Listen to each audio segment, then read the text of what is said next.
I don't know which camera to look at, but welcome back to another episode of Happy Hour. Here again with Sean Corbett, True West Realty Group. We're still on an anti-guest run. I don't know how you feel about that, but I'm liking it. It's good. You and I have good conversations, so it I feel works like we out. do. Yeah, I feel like it just flows a lot better. Because like most people we bring on haven't done a podcast before. I actually tried to get Fernando to come, who's one of my mentees, but he was like, I was on the phone with you, and he was like, didn't want to do it. I don't understand why people get like so nervous about it. The problem with guests is you don't know how they're going to interact and be a part of it, right? You just don't know. Most of them haven't done anything like this. You know, even for you and I, we've done enough of them. We're pretty comfortable kind of talking and being pretty organic and kind of telling how we really feel about things. And that's not easy for everyone. Yeah. When the camera runs, things change for most people. They become someone different. Yeah. You know, I guess I don't know. We've done it so long, you kind of get used to it. Yeah. But I was definitely like pretty camera shy. But anyways, today is a very special day. You got a text message from me this morning. Yeah, 5 a.m. We do. We have a celebration. This is a particularly special moment in time for the whole month. Whole month as a celebratory opportunity. Yep. You want to bring it out? Yeah. So 5 a.m. at the gym. First thing I see is the television screen. Forget what network was on, but Pride Month. They're running at 5 a.m. this morning on June 1st. So I had to immediately text Sean and say, Happy Pride Month, a few rainbow flags. And you said we should celebrate. So I don't know what you're thinking, like, little give back to the community barbecue.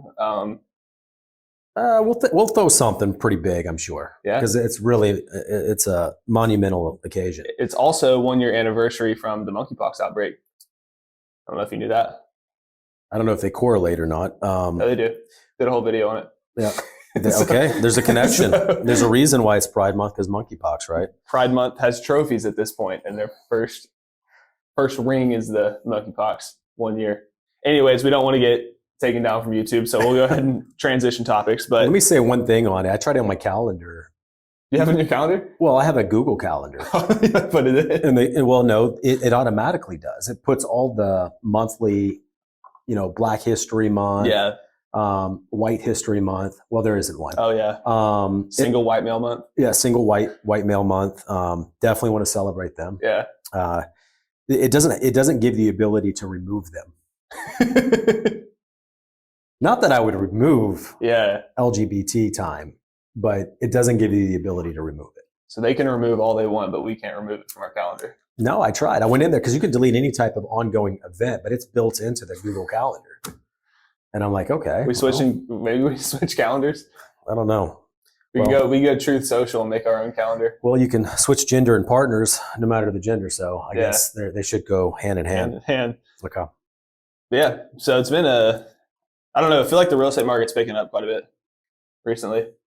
I don't know if you feel the same thing, but yeah, there's definitely a lot more activity. I know I have a house that I've listed in Grapevine, and I got pretty good traffic on it, but we also want to look at it rent value. So we put it on rent, and I had probably about 15 hits in like the first day, which I don't normally get that much attention, but it's Grapevine, and it's from buyers. Yeah, and it's a good quality.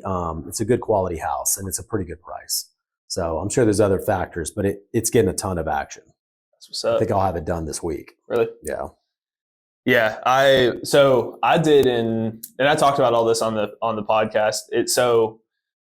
In what was it, November, I started doing, because like rates went up like crazy, and they started going up last July, probably somewhere in there. And then, but it like rapidly started going up by August, September. So I was like, it's pretty simple if you think about it. Like rates go up like that going into the holiday season, it's already going to be traditionally a little bit slower. Yeah. Add high interest rates to that, then it doesn't take a rocket scientist to assume that it's going to be a slow winter for a lot of realtors. So I was like, the one thing I saw that was going to keep moving is rentals. Yeah. There's no pushback from rates on rental property. So I get the list for rent by owner leads, and I'm just, started cold calling them. So from November to January, February, probably, I guess it was February, I probably did anywhere from 7 to 10 rentals, I would say, like roughly. Yeah. And which was really good, because if you look year over year, like last year was my best year being in real estate, and I was 4 years in at that point, 5 years in now. So I was like, how am I going to, I wanted, outpace where I was last year. So when I looked at this year, it's like, okay, by February, I had 1 closing and 7 to 10 rentals. So like closings weren't there, but income was better. So I was like, that's really cool. Cause I just kind of like, it was a good guess and then just executed it pretty well. No, you shifted and you shifted on a cold market and the opportunity created itself. And, and we've talked about this before, just focusing on for rent by owner doesn't necessarily mean we're just looking for rental lease opportunities. You're looking for investors and multiple opportunities. Yeah, you're talking to people. It creates multiple. You're talking to people with money, with multiple properties that probably have friends doing the same. And that stands true because at this point, March, I will say, was one of the slowest months I've had in a pretty long time. And a lot of that comes to probably me not working as hard as I could have, just truthfully. I mean, I was doing a lot with the podcast and that took away like a lot of time from real estate. But it's just what I felt like doing. So then April, I was like, man, I really got to, start finding deals again because it just dried up. So since then, I had 7 under contract yesterday and then 1 fell out yesterday. We can get into that here in a little bit if you want to. And it's just cool because it's like now it feels like buyers are coming back around. I guess it's summertime. People got their tax returns, school's out, and you just see people out moving. So it's really, really cool to see. And 2 of those deals we were going to talk about I'm actually working with Fernando. So the contracts are actually in his name on 2 of those. And so he found these people on Facebook. And then, I mean, just truthfully, and this isn't, I mean, I'm figuring out how to work this type of transaction. Like I know what to do when it's put in front of me, but this is new to me. So for him being only a year in or wherever he is, like it's so far over his head that, it's, like I'm giving him tasks to do, but the negotiations, that kind of stuff, he did get him down pretty good on price on the buyer side of it. Long story short, he finds these people on Facebook that are looking to sell their home. So he asked me, can you go on this listing appointment with me? And it's like, sure, let's do it. So we go out there and we get into the house. Like we walk in and you immediately smell dogs, right? Like it just smells like a dog. I'm like, well, we can work past this, right? As a lesson for all of you selling houses, smell kills. It does. Absolutely will kill you.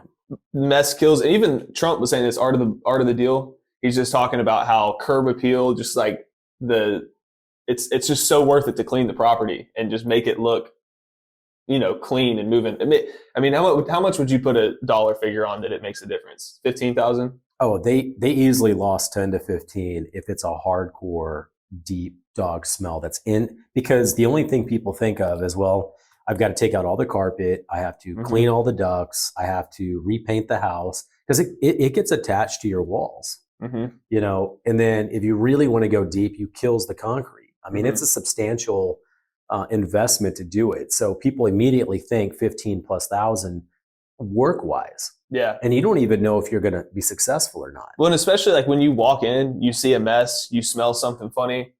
The first thing you're thinking about isn't the positive aspects of the property. You're thinking about, like you said, what needs to be done. And that's right. And a lot of people, even if it would be the perfect location, the perfect size home, great schools, a lot of people can't see past the work that needs to be done. Like a lot of people really have trouble seeing the potential in something. Because they're already on edge. Like they're already worried about rates. They're already maybe like going back and forth with a lender. There's already other problems on their mind. The last thing, in my opinion, they want to do is add more problems. Like they want to buy something that makes them feel happy. That's the value of staging. That's why I've done videos on it, to talk about where it creates a certain feel in the home that offsets any of the negatives, a lot of the negatives. Even putting things on the wall or the floors, it distracts from the imperfections and allows them to focus on it being a move-in, clean, ready home. Right. And it's a real easy adjustment you can make, and the value you get on staging typically will sell faster and for more. This is the opposite. It may only take 15 grand to remove that smell, maybe, but you're going to start 20 to 30,000 less before that's where the offers are going to start coming in. Yeah, because what happens is a lot of times too, and I'll get into this scenario here in a second, but a lot of times what will happen is agents will go ahead and list the property considering this stuff. The buyer doesn't know that. So they think, okay, even though it's priced at, it should be 275, they're listing it at 250. But since it's 250 and it smells like garbage, I'm going to go ahead and offer 235 because it needs stuff done. Yeah. And it's really difficult to explain that to buyers. I'm having a scenario like that. That's one of the ones that fell out yesterday. Overestimating the work that needs to be done. But long story short, I walk in and I immediately knew that was something that I needed to address with her. Was like, if we're going to list this, we're going to need to get it cleaned. Well, it's also a seller problem, right? Mm-hmm. So when they list it, they also don't include that as a primary consideration when making offer. So if the house is really a 275, they list for 250, then you need to say in your property description, $25,000 adjustment made for X, Y, Z. And they need to know that going into it, because what happens, they think 250 is market. Now I get to come back and take another 25 off. That's not what the offer is. Yeah. People don't like to be blindsided by that.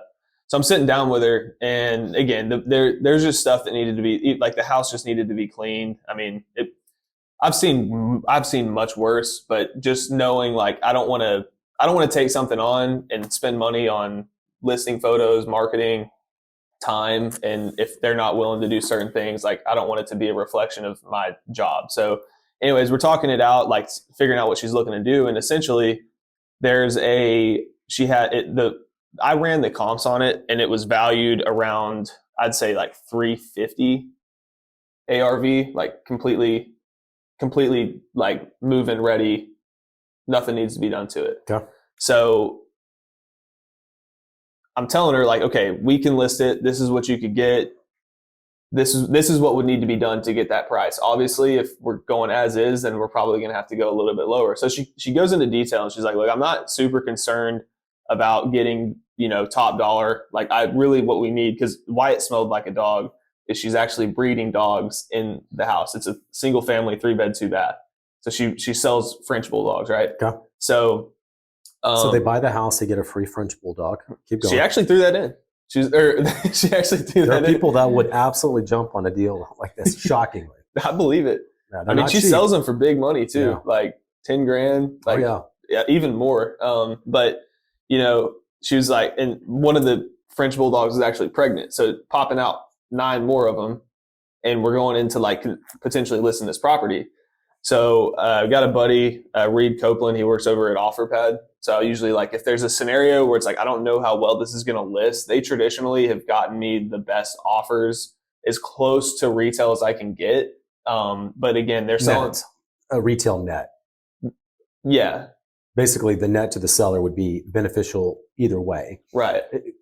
There's going to be a margin of error. They may absorb 5,000 or so, but there's no hassle. Mm-hmm. But keep going. So this is where it gets I'm just like really proud of how we put this together, because so she has, again, we're talking like fully done 350-ish, give or take. And she has a $87,000 payoff on her mortgage. Oh. And the home she was wanting to purchase was $250,000. Okay. First one doesn't work out. We're going through these properties, letting them know, like, look, this is going to be contingent on the sale of another property. Would you take this offer if it's cash at $200,000? We find one that's listed at $230,000, Sulphur Springs. Have Fernando write the first offer at $200,000. They come back at $210,000, and he's like, "What do I do?" I was like, "I mean, we can't come up. So just tell her like, this is, we're not negotiating. It's just like, this is the offer." Comes back at $205,000.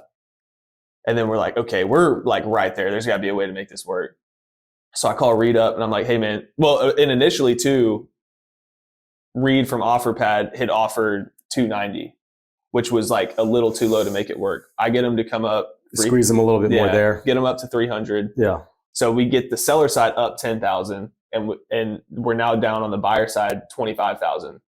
So $35,000 total in negotiations that we've got for her. Yeah. And then Fernando, I'm trying to get Fernando, for those of you who don't know, he's one of my mentees at EXP. So I'm trying to get him like comfortable with negotiating, because he's such a nice guy that he just has trouble like pushing back on people. And so I'm like, just don't like, let him know what it is. Like, don't, you don't have to be rude to him, but just like be a little more like stern in your voice. You ever watch Pawn Stars? See the way yeah. do a little bit, just hit him back with a number. Yeah. So finally, like we're this close, and I was like, I'd rather him just kind of shadow me at this point and just get it done, because we needed it done by 1 p.m. or OfferPad's offer was going to expire, and they were going to come down on the price. And mind you, we're at 10 a.m. So I called the listing agent and I was like, look, this is where we're at. Like, we would love to come up, but we can't, because what she's selling the home for and what she's paying your loan off for, this is like, we're as tight as we can get. And just truthfully to you, we don't want to put y'all in a position to where the deal blows up and we waste everyone's time and we don't make it to closing table. We know at 200,000, we could get to the closing table and there's some room.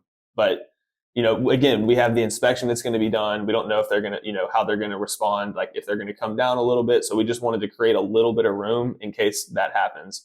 So I let her know that, and she was like, well, I'll talk to him, but the problem we're having is that there's nothing that the buyers lose if it falls apart. That's right. So I was like, well, we didn't put an option period in. She's like, yeah, but it's still contingent. So I'm just like trying to work her, and she's like, if you could put a 500, or not 500, if you can put a $500 contingency on the addendum, because we had nothing on there. Yeah. She's like, then I'll talk to him. I was like, okay, cool. So we get her to okay with that, and then they accept it. So we get her in at 200,000, so $30,000 down from their original list price, and then OfferPad up 10,000. So we're at 40,000. That awesome. And so essentially, you're asking earlier, the lender, like there's I don't want to share too much of the details of her scenario, but like she just doesn't have the cash on hand until the sale of the home to put up. So I mean, there's no lender involved. No lender. So let me throw out an easier solution. If they would not have moved, I'm gonna give you even another option. Okay. Because I see these things all the time. Okay. Because they're paying cash, there's no other lender involved. I can take money from anywhere, even the seller. So the seller could still sell up to me for $205 and finance $5,000. I can do an owner finance the seller for the difference. If you were stuck and there was they had to get that net for whatever X reason, they could owner finance. They could have owner financed the $5,000, and she'd have paid $200 a month. I thought about that, but But y'all made it happen, so it came out better for the buyer. Yeah, and I just didn't know where. I've never done any owner finance, so I didn't know really where to. Super easy. Yeah, I mean, I could solve that problem quick, but y'all solved it without having to go that way. Yeah, and again, she signed it this all got signed before 1 o'clock. 12:40. Wow, that's fantastic. Good job. Yeah. So he's pumped up. I'm pumped up, and now we just got to make it to closing. So, so you mentioned also one fell out. Mm-hmm. Is that a different? Okay. So what's the one that fell out? Well, I guess there's a couple. The one that was under contract though that I talked about, I helped this guy. We closed him on a duplex, and it's not about a year and a half ago. Yeah. And then he was on FHA, so he had to give it some time before he would qualify. He thought for another FHA, but then he ended up going conventional. So, you should be able to qualify for multiple. You just can't. Well, not FHA. You can't do it as a primary. Well, FHA has to be primary. Oh, there isn't an investor option.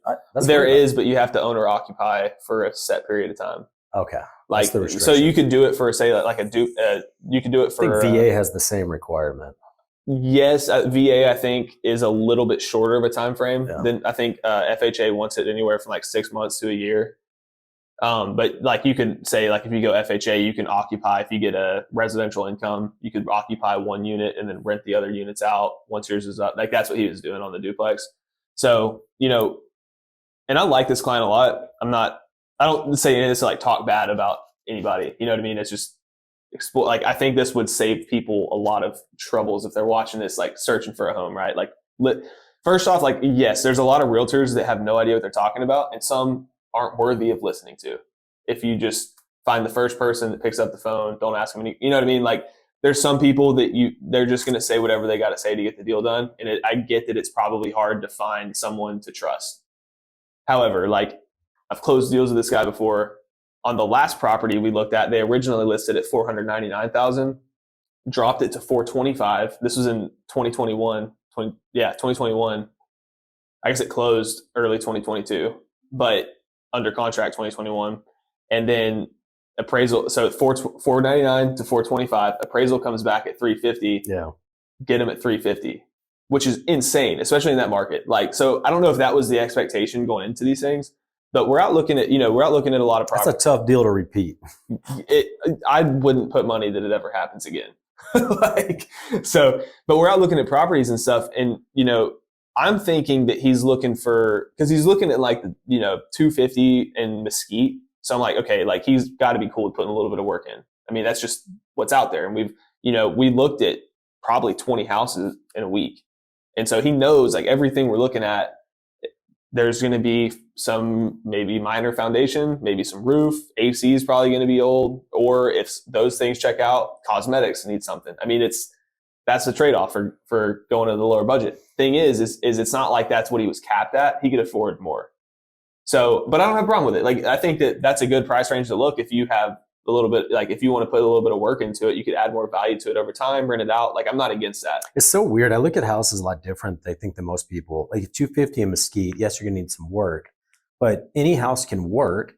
Just pick the one you like and the location you like. Right. And then you work the numbers backwards to make it make sense. Right. Right. There's a after repair value of the property once repairs are done. Mm-hmm. So work it backwards. If it needs a roof, then put a roof on. If it needs foundation, then adjust for it. Right. All of it can be negotiated and adjusted for in order for it to settle out and be clean. And retail buyers, man, I don't know what it is. They don't understand that part of it. They're focused on the house and the repairs. Well, then make it work, but don't pick something that needs substantial work at your max budget. It's never going to work. Yeah. So we're looking at all these properties, right? And we get to this one and we walk in, I was like, this ain't it, man. This is not the one. I mean, there's cracks in every corner. There's a hole in the ceiling. Like it's cool. Like, yeah, the layout was good, but everything else just like it screamed a money pit. Make it work, yeah. Yeah, like the biggest things. I mean, the ACs were, I didn't even know they were still running. They were so old. And then, I mean, I'm telling you, there's cracks in every spot of the house. And I'm telling them the whole time, this has foundation problems, man. Like, like I've never been so vocal. Like, I'm a sales guy. I want to sell a property just as bad as you probably want to buy one.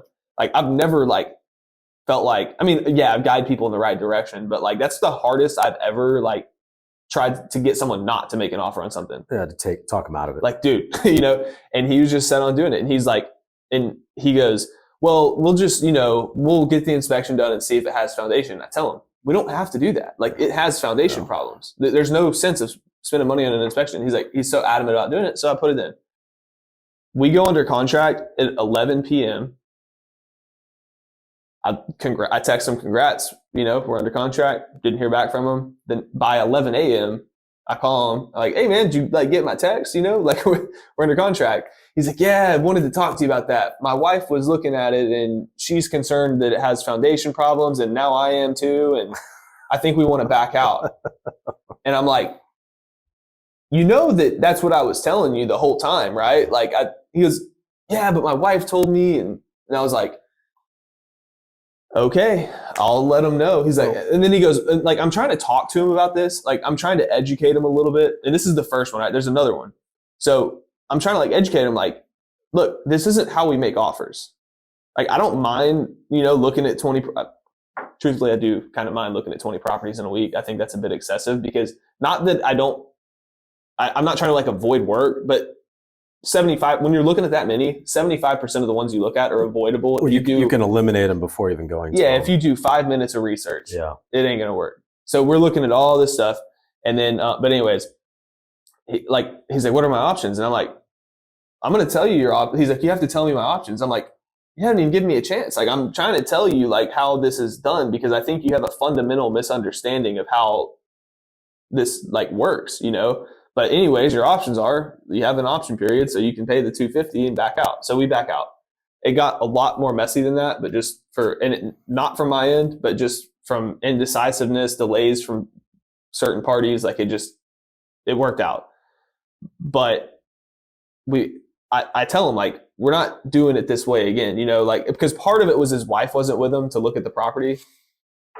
I didn't know that was a requirement, because she wasn't necessarily with him the last time we got something. I mean, she'd check in here and there, but I didn't know that it was that serious for her to be there in this specific scenario. I know most scenarios it is, but they're kind of case by case sometimes.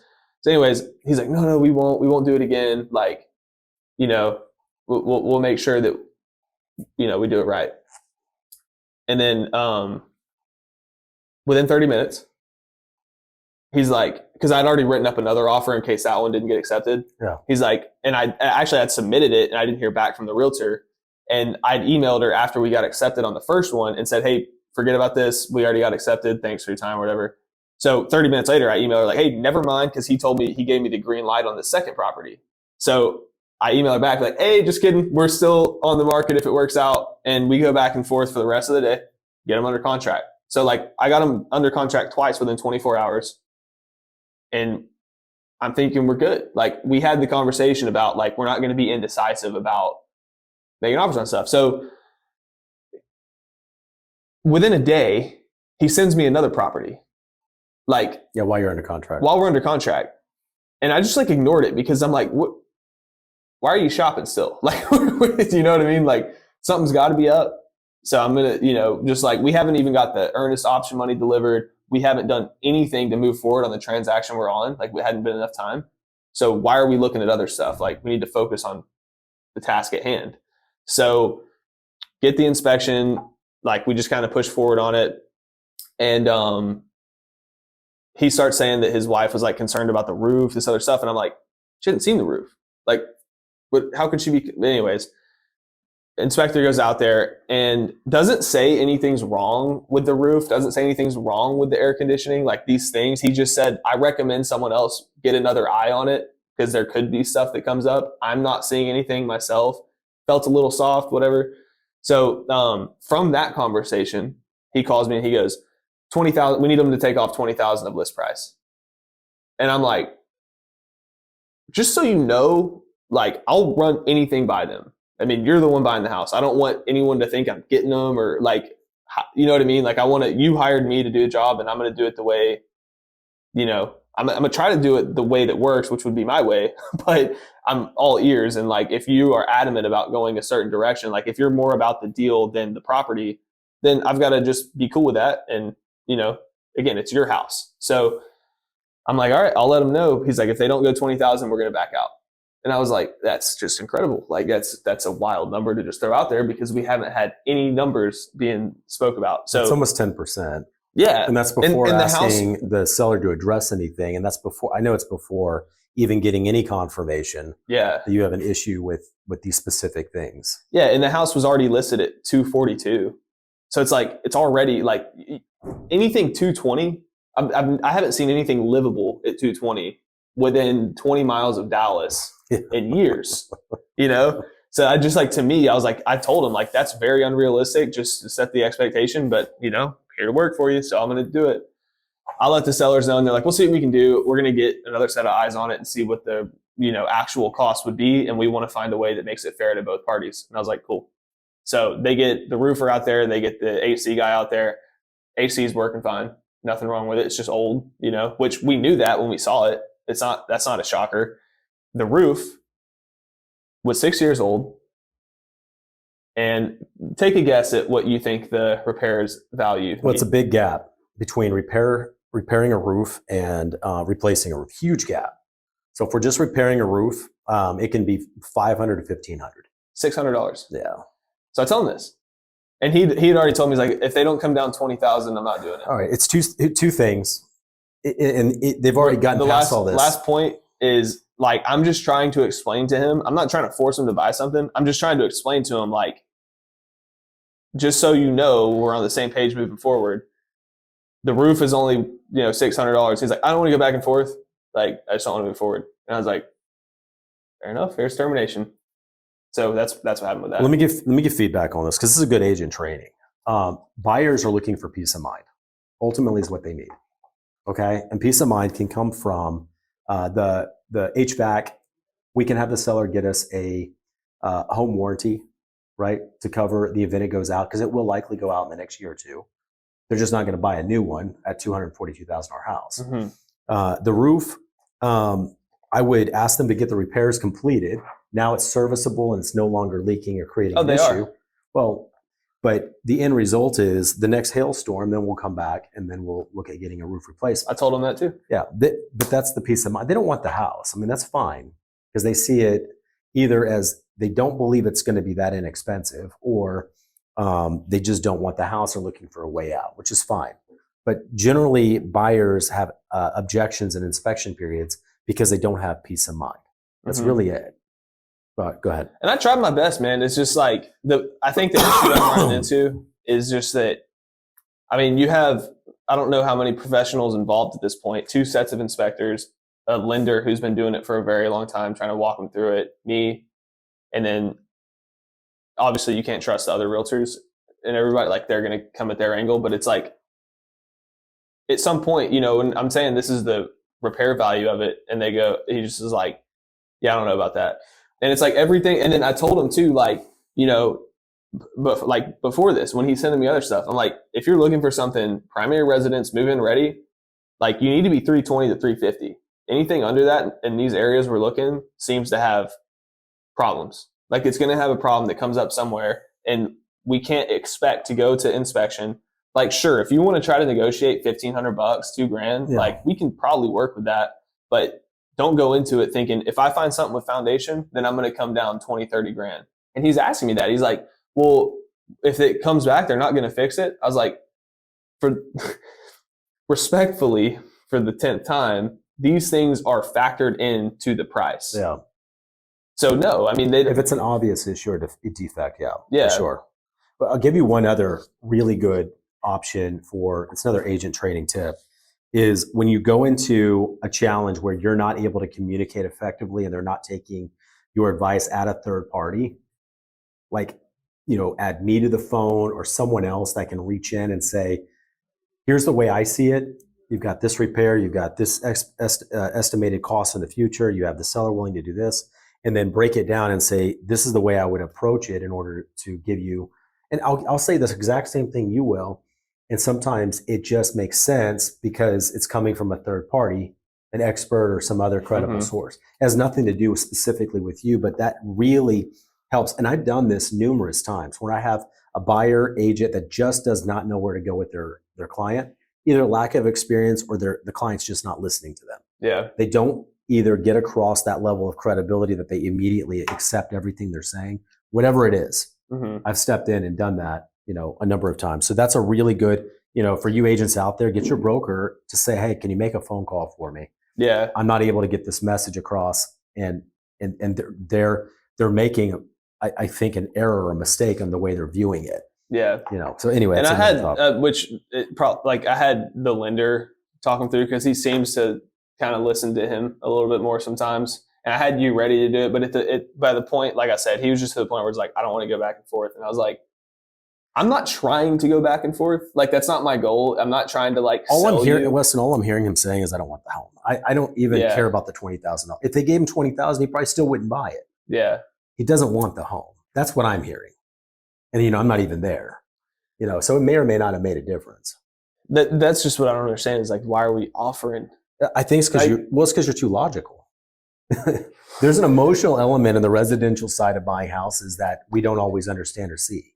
And either they really think it's beyond just the roof, it's an indefinite money drain, or they just don't want the home for some other reason and they don't know how to articulate that to you. I agree. And I don't know, I'm not even trying to defend myself, but it's like when I mention countless times, like if that's what you're looking for, we're in the wrong price range. I mean, I couldn't tell you how many times I said that. So it's like you continue to look in this price range. You have to know to some degree that's what you're getting. You look at the house, you make the offer. Maybe I don't know. Okay, so the language might be, okay, this house is $242. Then you would say, hey, you know, this house is really about $280, right? If the roof and HVAC were brand new. That too. But it should at least adjust. And like I said, the roof was only 6 years old. You know what? I just had this happen. I made an offer on a house. It was 1.15, so $1,150,000, and the offers were coming in the 1.3 range. And I told my buyer, I said, you know, look, I do crazy stuff, right? So I get involved after it's already under contract. Yeah. So, and I've done this. I have won in deals from other agents while it's under contract. I've successfully done this a number of times. Hmm. So I already made the arrangement. I found if there's a gap, and every deal has gaps. People don't understand this, but I do. And it did. It had a window. So I said, okay, we'll come and look at it if your seller's open. And they were. So we came in and looked at it. My buyer loved the home. They were willing to put in a cash offer, closing in a week, give them 3-week lease back. I got all the terms already set up before we got into this. So there was no surprises. The only surprise I didn't know is where did we need to be in order to be at least a backup and force the current offer to make or break. That's a whole nother conversation on how we get there. But I was able to wedge in. I got a cash offer made, submitted it, and then we got the where the market really was, and it was about 1.3. And my buyer was just not going to swallow that. They said, I don't see this house at 1.3. I said, well, you've got a house you're making a deal that's worth a lot more than what we're offering. Yeah. Unfortunately. So he said, okay, we'll stay firm with our price. So I wasn't able to slide in as the backup, Man. but I've done it before, and Yeah. I've done it in the backup and then end up forcing into the primary. Yeah. So what happens is when you have a successful qualified backup, it allows the seller to now negotiate back with the buyer and tell them no. Right. It gives the seller leverage. That's that make or break. Yeah. And I was That's what I was going to ask. I had it set up to do it. He just wasn't willing to come up to that price. It was a fun exercise. But but the thing about things like that, I don't look at it as a failure. Right? I hadn't written any offer for him. I've never met him before. I met him the first time at the house. That's not, I mean, that proves his credibility. That right kind away. of stuff happens. My thing is when it kind of stacks up, it's like at this point, we're just running in circles. And I also think, maybe think about it differently. You see your time being used.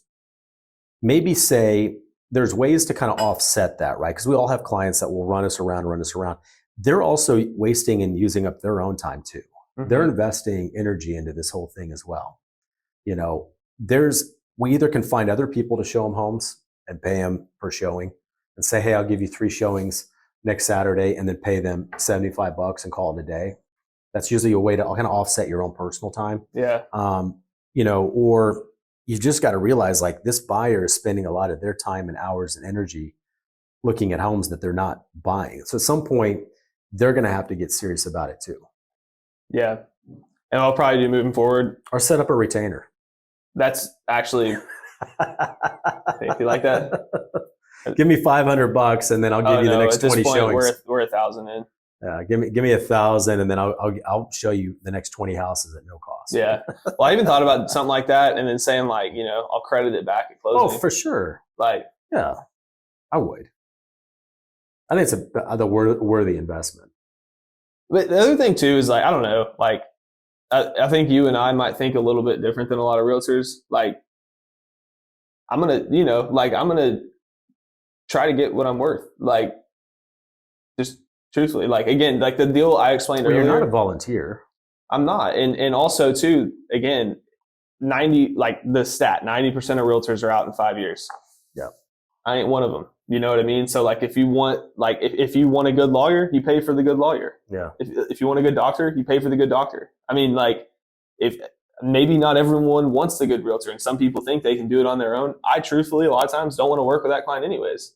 Now I've never like upcharged my service to people, but it's something that I've thought about because I'm like, I don't know. This is a unique situation. I think what realistically I'd probably do, and this is like, because again, Fernando's new, hungry. I'd probably like just instead of paying him per showing because this guy likes to look at a lot of houses. I'd give him a cut at closing. Yeah, no, and I would make him a part of the process, and I would even allow him maybe even to write the offer and do everything and do a referral. That's a better way to do it. He has the time, energy, and he can spend it, and then you'll be now the third party. Mm-hmm. Option for them to call and try to settle out things. That's usually it's agent advice. This is really well beyond what 99% of agents would even think or understand on how to set that up. I have a lot of partnerships. I've done partnership deals with you. Yeah. I've done it with everyone in my group. I give them deals, opportunities, and then we kind of partner through it. That way we have 2 agents for one, mm-hmm. and we can divide and conquer and accomplish a lot more effectively. Yeah. I take care of generally contract and negotiations. Everyone else kind of sets up and facilitates and organizes inspections and showings and things like that. And then we successfully close transactions. Everybody gets, a fair opportunity at it. So you've got another scenario, and then I'll do one, and then we'll talk about animal souls. Love it. Does that sound like excitement? Love it. So you've had a situation where you've had a client, you show them a property, they say they want the property, and it's listed for $250, and you're able to negotiate a price of $200, and you've got the offer written, you've submitted it, you have a buyer rep agreement in place, then you find out something else is happening on the back end. You want to talk a little bit about that? Yeah. So we're essentially, this client was like, look, I got 200 cash I can put, for this. Yep. I'm not going above. This is just what I'm doing. Yep. Whatever we can find. So find me something. Luckily they're not picky on what they're looking for, but this one was like, it was like a, mobile home, but it had 20 acres, and they just wanted land. They wanted to be in the middle of nowhere. So for those of you watching, I wouldn't set this expectation that you're going to get 50 down on a price all the time. But like, if it's in the middle of nowhere, you got a better shot. Yep. So we're talking to her, and she says, "Yeah, no, we'll take that at 200,000." So cool, write it up, send it over to her, and we're letting her know there's this contingency on the on the seller selling their home before we can do this. Yeah. Right. So I don't know exactly how. I guess our seller, like, she had no intention of like working with her, but she's trying to plan, and I guess she found her number on somewhere that got a hold of her, and she's like, "Would you take it?" And she told her, yeah, she'd take it. And then she's explaining the situation to him, which, if I had known, like, I would have strongly advised her to not talk. Like, she's not supposed to be talking to other realtors. She just didn't know. So she's like, that's just how that came about. Simple language is agents don't talk to the other agent's principal. Yeah. And you have a buyer rep agreement with this buyer. The buyer contacts the other agent, Mm-hmm. and then that's where the chaos started. Yeah. So she's like, yeah, no, we can make that work. Let's, and then she's wanting the listing on this house because she knows it's contingent and we haven't listed it yet. Because we had told her, it's not listed yet. Like, as soon as we know we got something that works, this is how we're going to go about it. So she's like, can I be at your property tomorrow, take a look at it and get it listed? She's like, hell no. Like, she's a very blunt person. She's like, no, do not come to my house tomorrow. And so this was all agreed upon up front. She comes back to us after we send the offer in, says the seller won't take it. But she tells our client she'll take it. And then she's trying to list her home so she can get both sides of the deal on the buyer side, be intermediary, and then get a listing as well. So the other agent rejected your offer. Simple greed. Yeah, rejected your offer, but worked directly with your principal. Mm-hmm. And tried to negotiate with your principal, even though you had an offer submitted to her. Yeah. And then we also, after she had told us that it wasn't going to work, I call her, Fernando's calling her, and like, I was like, hey, I'm helping him on this deal. Can you give me a call back just so I can because he just doesn't know how to articulate some stuff sometimes. Like, he's learning that stuff. So I was like, if you want this to work, like, let me just call her. So I call her. Never. I couldn't tell how many times I call her that day. I'm not the type of person that's going to sit there and wait till Monday. I'm going to call you 5-10 times on Friday. Yep. And then I'm going to have Fernando call you 5-10 times. Yeah, give me some type of response. Yeah, like something. Because we're all busy, but no one's that busy. So you're calling her, and then you find out from the principal that they were actually communicating directly with her. Yeah, because I said, well, because she's like, what's going on? She's asking us. And I was like, well, she's not getting back to us. I was like, when did you talk to her? She's like, 1 p.m. I was like, well, I was leaving her voicemails at 9. He was calling her at 11. Yeah. We've called her after. Yeah. Nothing, but she can call you, but she can't call us. Yeah. And, I called their broker and was like, hey, I got a problem with your agent. Left her voicemail. Tuesday rolls around. Hey. So you were doing this like on a Friday? Mm-hmm. So you go all the way till Tuesday. Finally, there's no communication from the agent. Nothing. No communication I still haven't from the broker. I still haven't heard anything from the agent. The agent still never responded. Nothing. And then what about the broker? Broker texted me on Tuesday and was like, which property is it? At that point, I was over it. I'm like, this ain't going to pay me anything. So it ain't worth my time. Well, and I know we talked to both agents and retail people out there. It's a TREG violation, right? You violate code of ethics, right? So when you have a buyer rep agreement in place, we generally don't want principals talking to each other, and we don't want agents talking to the other principal for a reason. But beyond that, you absolutely cannot solicit the other agent's principal an opportunity to work together. You can't do that. One of my biggest issues is even like take me out of the picture. She's doing the seller a horrible job. I mean, she's doing him dirty. If he's willing to take the offer and wants to get it done, and she knows she can make it work, but she wants to tack on a few extra dollars to it, and she just so she can get what's best for her. She has a fiduciary responsibility. She does. There's a whole lot of violations. I mean, there's a lot of reasons I don't want to be an independent broker because I don't want to have agents like this. Yeah. That are unethical, that will have TREC violations, that do a lot of things that compromise both principals and their own brokerage. Mm-hmm. There's a lot of problems with that. And I stepped away from dealing with those type of things. And I moved, to EXP. It's one of the reasons why I moved. I didn't want the liability because I can't always control what all my agents are doing. Yeah. But then there's this also lack of response. He's required to respond within 24 to 48 hours. And just to ignore it for that many days and then really do zero investigation into it, his only response to you was what? What's the address? Yeah, what's the address? And he's not serious. Yeah. I was this. If you're not going to put any effort into it, then let's let TREC kind of sort this out. Yeah. That would be my if I was thinking. A vengeful guy, I'd probably, But instead, we'll just tell everyone the story on social media. And I wish I had the name to drop. I do have old Alan Michelin who owes me money still, but that's a different situation. Since we're name dropping. Yep. All right. Anything else to close out that? I think that should pretty much do it. So we were talking about like after repair value and what it's worth after the work is done. So I do this as a part of my business. It's a common thing that I do, and I'll do it, anywhere in the U.S. It's the same practice. It's the same process. I've never run into a reason why it doesn't work the same. I understand every market is different, but they all use the same three numbers. It's, what's my initial investment? What's it cost to rehab? And then what's it worth after my rehab? It's all the same three numbers anywhere in the US. The way they do and sell real estate's a little different. The way they do evaluating the cost of doing the work is different. Then I'll find out what the cost is. So my example is I've got one in Broken Arrow. It's in Tulsa. We'll just call it Tulsa. It's just easier. I'd say the house. Oklahoma? Yeah. Investment property. It's really not. So, but it's a personal. Yeah. Deal? So okay, I didn't know if you were licensed up there. I don't have to be licensed. I can sell houses anywhere. You don't worry about all that. Okay. No, we work at EXP. I don't know if you knew that. EXP allows us to sell houses anywhere in the U.S. under one cap. You're joking. No. I don't have to have a license anywhere else? You have to do a referral, and you can't actually do the listing, but I can partner with someone that's under our same brokerage. Gotcha.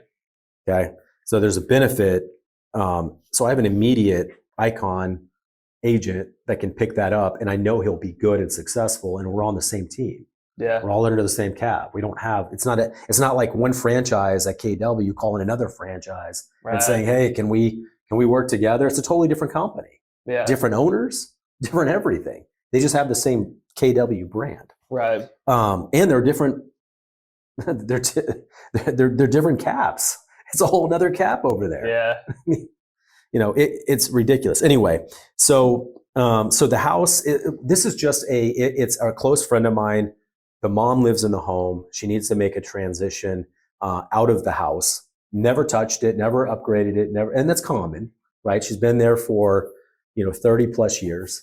And the home is immaculate. It's clean, but it's only going to sell for about $215 if I put a sign in the yard and have it completely cleared out. Okay. Just because of location, or? Well, that's what the homes are worth in that particular area. Yeah. So as is, it's only worth about $215. There's a neighbor next door to her, 200 square foot smaller, fully renovated. Everything, bathrooms, kitchens, everything. It sold for $245. Okay. Give you perspective. Yeah. So with ours being 200 square foot bigger, the cost of doing the work up there is pretty good. It's not very expensive. We're going to spend about $30 on the home. All right. And then our ARV is about $260. That's after repair value, right? So we've got $215 as is, $30,000 rehab, $260 ARV. So what happens, the way I explain this to the ones going through it, is I don't give them a lot of different, moving parts and stuff. I keep it real simple. I just say, would you consider a $30,000 investment to make about 10? So you put in 30, I'll give you back 40. Mm. All I need is another 3 to 4 weeks. And I have more control over it. Yeah. I don't have control when it's an as-is property. I can't really do much with it. I don't have any money. Mm-hmm. But when you put money into it, I can specifically look at the market and where the value I can put money into to get maximum return.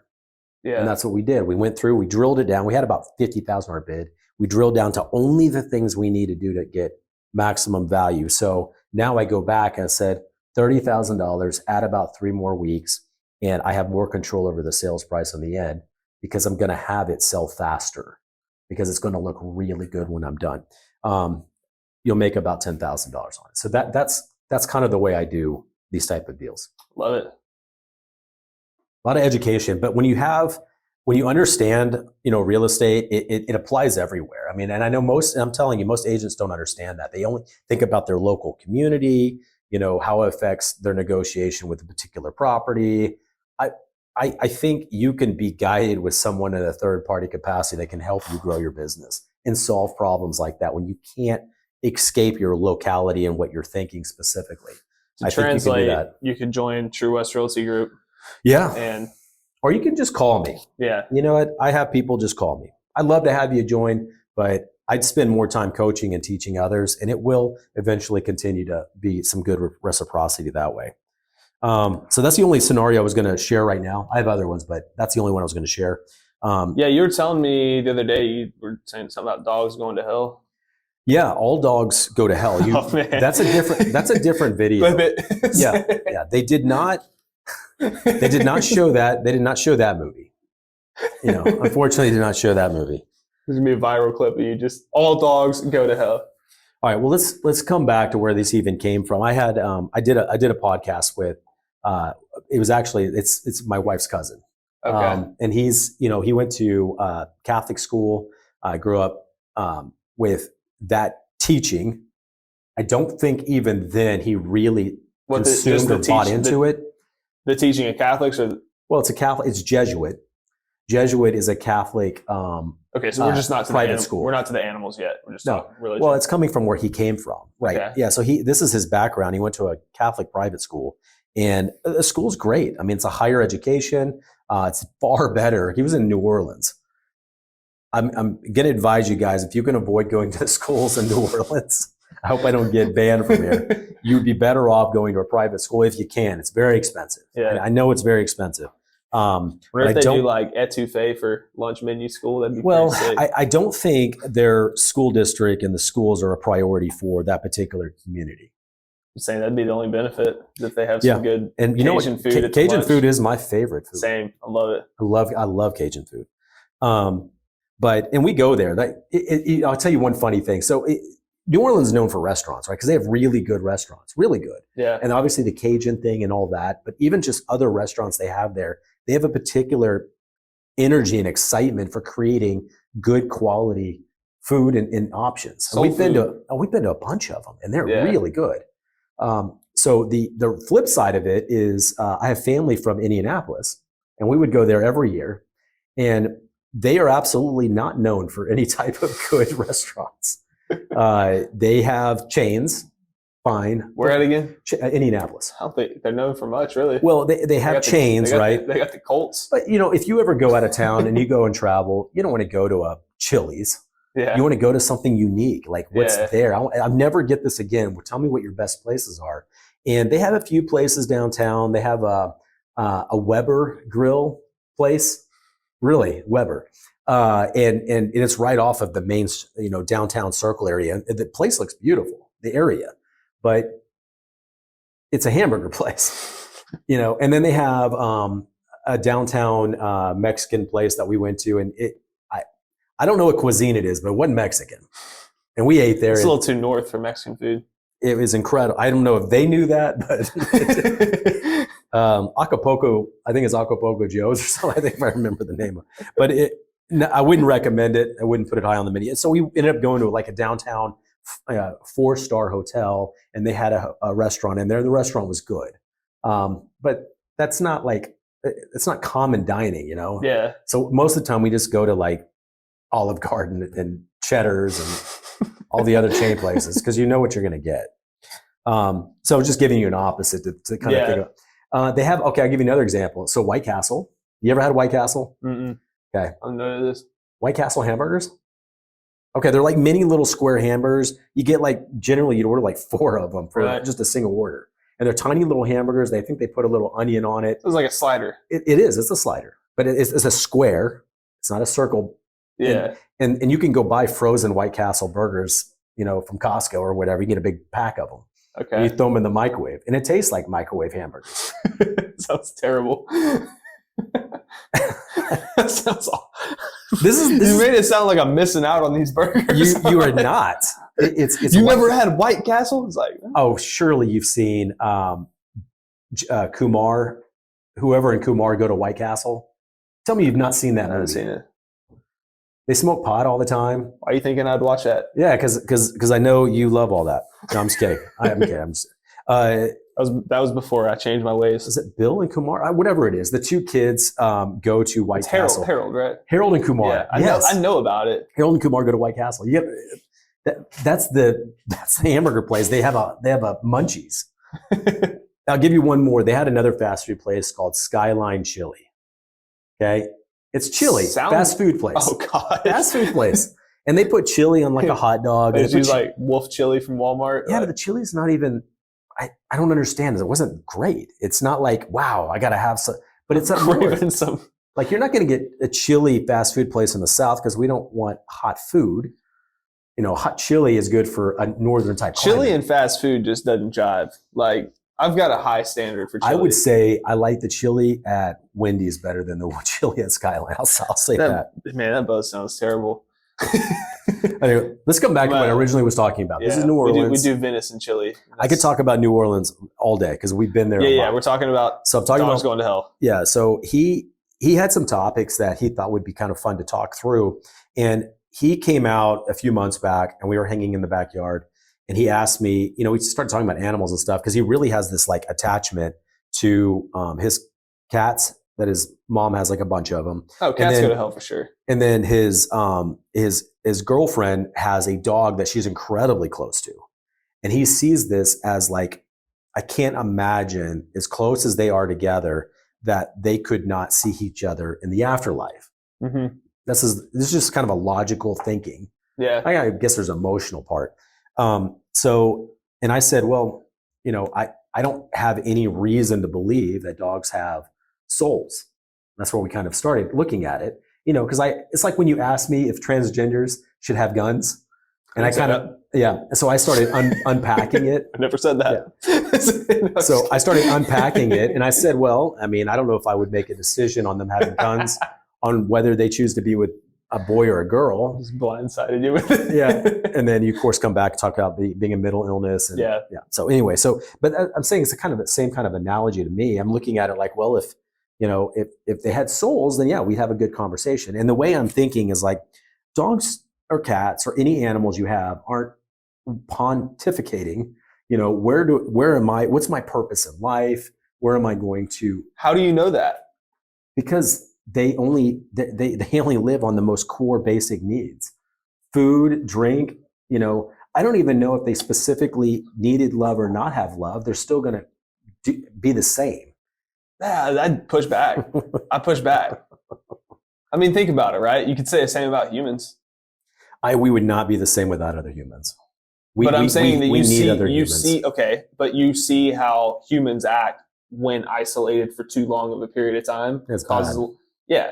Same with dogs. You can have a piece of shit dog. That's true. For example, I have a neighbor who has this dog, and it literally barks from because it doesn't go out 10 p.m. to. I got up at 4:30 the other day, and it's barking. I had neighbors outside like, "You hearing this shit?" I was like, "Yeah, dude." He's like, "I just called the cop." But you see what happens when a dog's neglected. Yeah. They get, there's, for example, you could have a pit bull or a Rottweiler, and I've came across like very friendly pit bulls raised by people who treated them good, all that kind, socialize them with other dogs. And then you meet them that didn't do that and they're aggressive. Yeah. It's, and it's how they were treated. They weren't loved. So are they going to heaven? Those ones are going to hell, but There are some that, well, that's a great some offset. dogs do go to hell. Yeah. That is a great offsetting answer, right? So we say that we will see our pets in heaven. See you in hell. Just tell your dog that. So heaven is available for you and I because of salvation. Yeah, because we're perfect. Well, we're made perfect through Christ, but we have a salvation through Christ. Animals do not have that. I don't care what people think. They do not have a salvation. I'm not fully disagreeing with you, but I'm asking how you know that is fact. How do dogs, whether they have a salvation? Yeah. Because Christ did not come to save animals. You don't know that. He didn't. Where does it say that? It specifically came to save humans. Did he say that specifically? Because that's who he's addressed. That was his creation. That's what he was created in our image. That's what he said. They are created in my image. Dogs and animals are not created in his image. He's not there to save dogs. There are scriptures that talk about people who dogs react or animals react kindly to reflect the image of God. There is a relationship there. All right, there's deeper opportunities, I know, for animals where people have an amazing chemistry with them, or they sense danger, or there's a lot of incredible stories. I don't have an issue with animals specifically. Sounds like it. My concern is that this is where I have kind of this counterculture response, right? Where we have this culture that celebrates animals above humans in some cases. That's a real problem for me, okay? Animals are not created in the image of God, and that's a real problem. So I think I have kind of this violent reaction and say, you know what? They don't have souls. They're not going to heaven. Stop doing that. Right? That's the way I'm kind of thinking. I think of all the shit we've said online. Yeah. That's going to make you the most hated guy on the internet. It's just like people can get past the other people. Yeah, and this is the rest we universally don't like that answer. Well, and what they'll clip out is I did do some research before having this conversation with my wife's cousin, and I started looking at it from a biblical standpoint. And right, so Christ comes in on a white horse, right? It does have specific references to animals being available or coming to heaven. It does make references to things like that.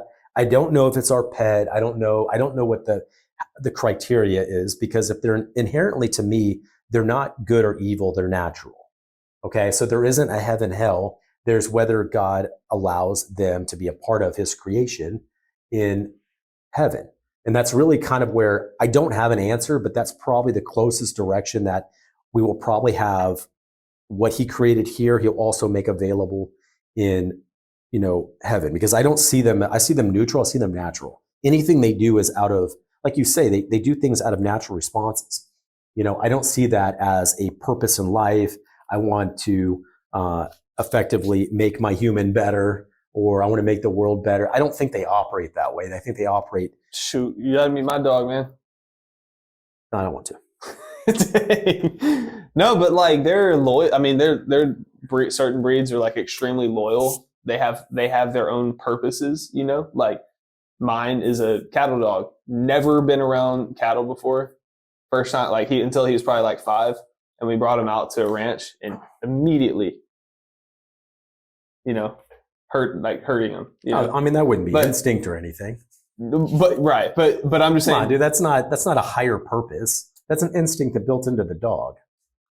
So but like I'm having a hard time differentiating. Sure, I'm with you. If you treat your dog well, he'll treat you back well. I'm with you that their purpose is maybe at a smaller scale, but like how would our purpose be any different? They don't sin. They're not good or bad. It makes it so they're just they natural. Shit on your carpet, they're sinning. That's a natural response. Just cracking a joke there. Yeah. It's a dirty natural response, but it's a natural response. So I wish I could have the verdict out. I'm not firm on them not going to heaven anymore. I'm not. But I think, and I'm glad that's progress. I'm glad you made the comment, because I didn't think about even, are they good or bad? I mean, I never really thought of it that way, but then I started thinking they're neither. They're Yeah. just natural. So they're not, they don't have a salvation.